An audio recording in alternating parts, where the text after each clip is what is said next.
Hey everyone! Welcome back to the channel.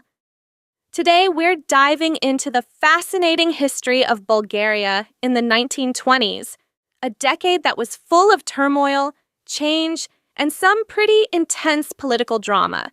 You might not hear a lot about Bulgaria during this time, but trust me, it's a story worth telling.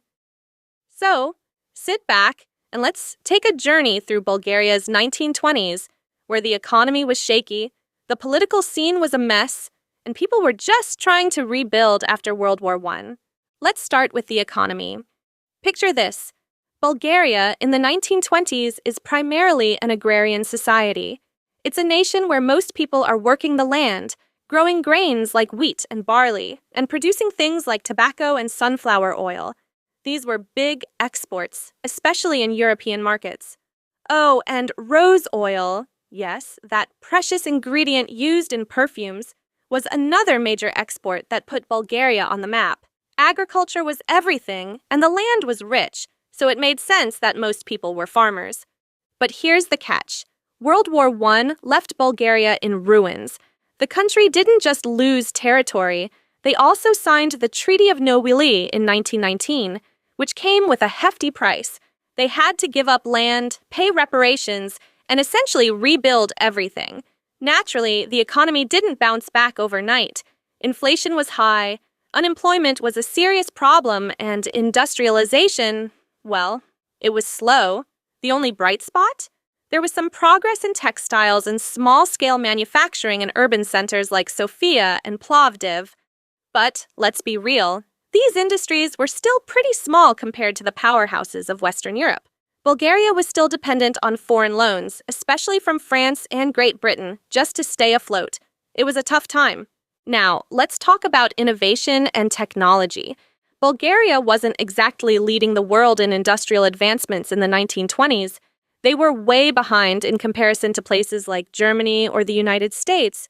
Still, there were small steps forward. Agriculture got a little boost with new farming technologies, and the textile industry started to grow. But the big win?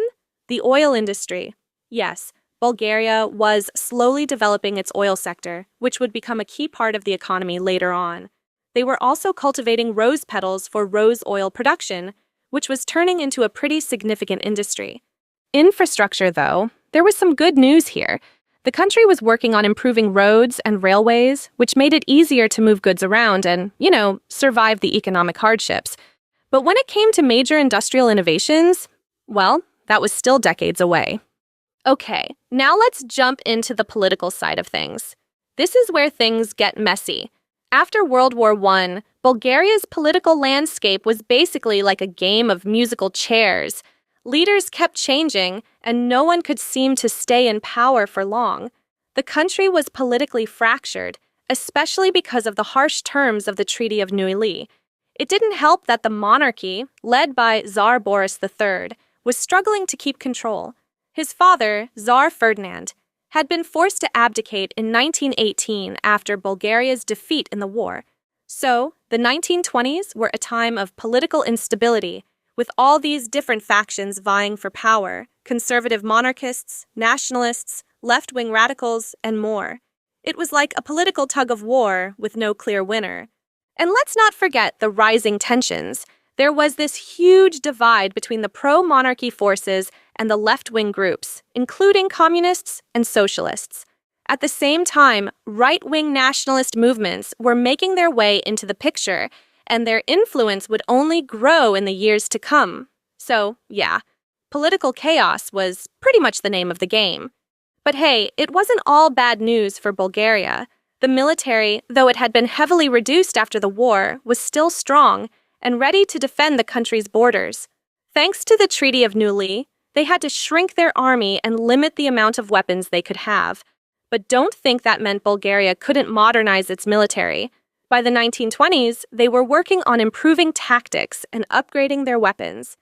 They were also getting into the aviation game, though their air force was still in its early stages.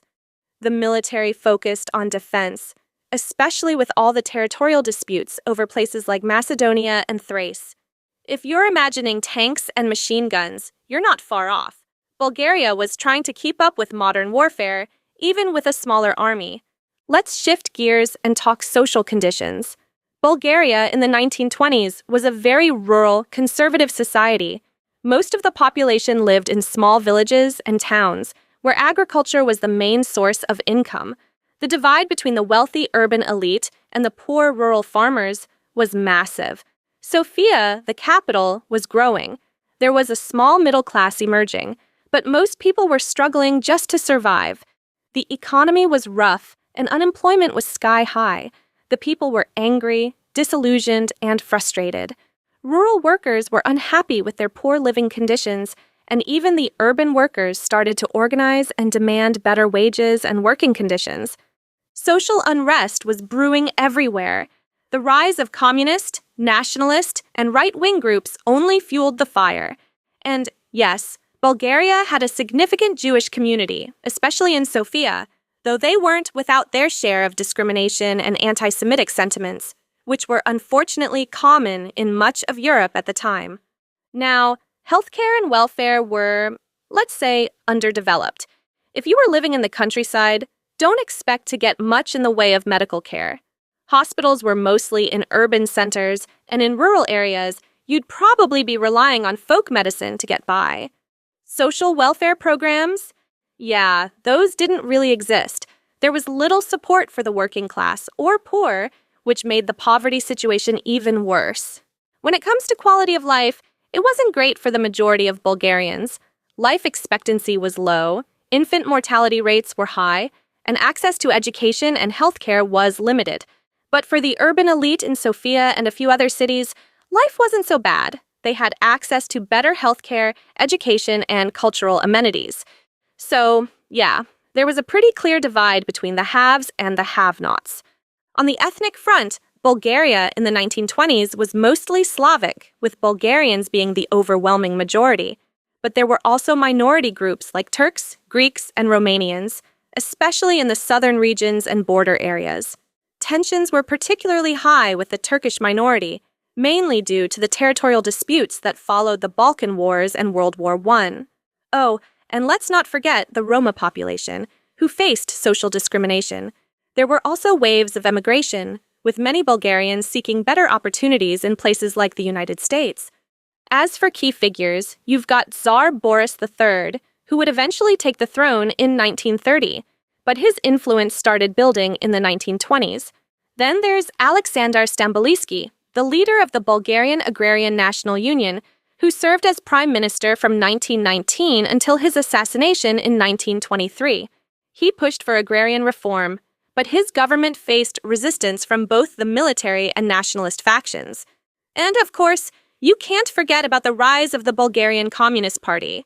Figures like Vasil Kolarov and Georgy Dimitrov started making waves during this time, setting the stage for the country's political future. But if we're talking about underground movements and secret societies, well, Bulgaria had a few.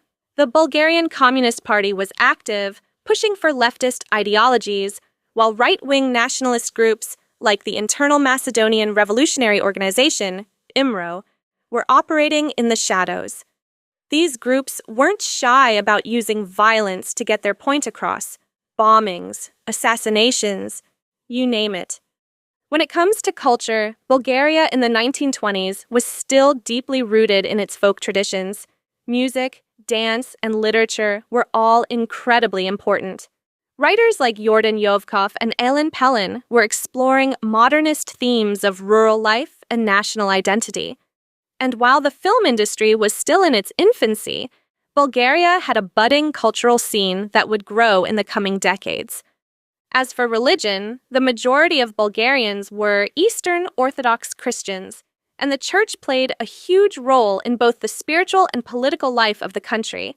But there was also an interest in mysticism and folk rituals, with some people turning to divination and other practices as part of their daily lives. And finally, let's talk about folklore. Bulgarian legends were alive and well in the 1920s, with stories of mythical creatures like Samadivi, fairy spirits, and vampires being passed down through generations. These legends weren't just for fun.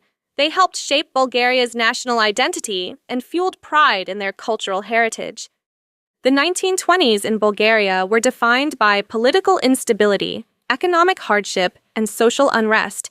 But amid all the turmoil, there was a sense of resilience, a deep connection to tradition, and a determination to rebuild.